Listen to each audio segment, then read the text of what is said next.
Well, here we are again in another new airplane. I love having the classic planes that they've been putting into the sim. I'm a classic airplane kind of guy. I know people want the jets, but I like the classics. And the DHC-2 Beaver is a classic. De Haviland just had some of the most awesome aircraft, period. So the Beaver is a single-engine, high-winged, short takeoff and landing, and STOL aircraft. It was developed by de Haviland in Canada, operated as a bush plane, which most aircraft, I think, developed in Canada is the whole purpose as far hauling cargo and passengers to all these, out of the way air places. So this is really a nice aircraft. I think I'm going to enjoy flying this one a lot. There are two different variants. This is the amphibious model that I'm flying in right now. And when I take off, once I'm up, I'll put the gear up. I don't know if you can see the front gear coming up and going in or not from this view. Its first flight was in 1947. The maiden flight of the DHC-2 Beaver was in 1947. And so they've been used quite a bit throughout history.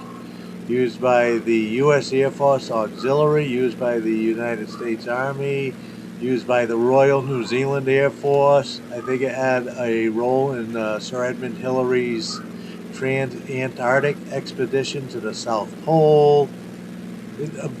Just a lot of history to it because it's such a versatile aircraft.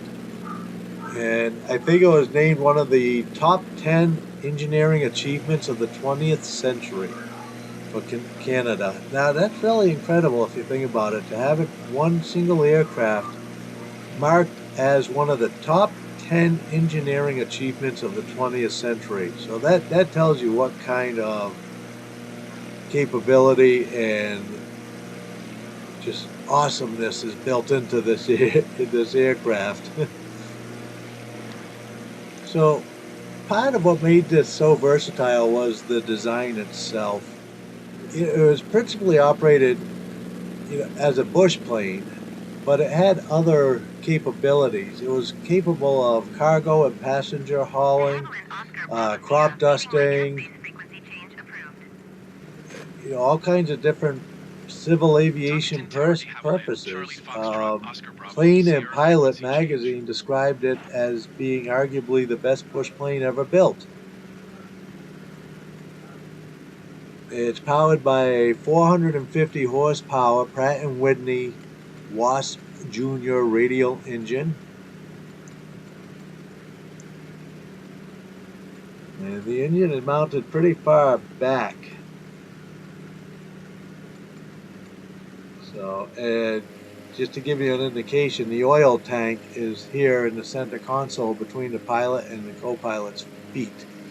And so it's pretty interesting design.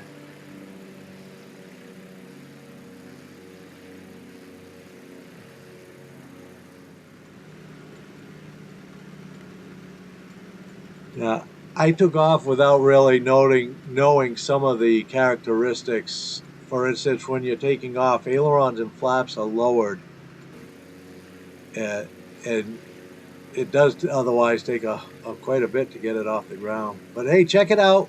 It's a neat plane. Thanks for watching, and we'll see you in the skies.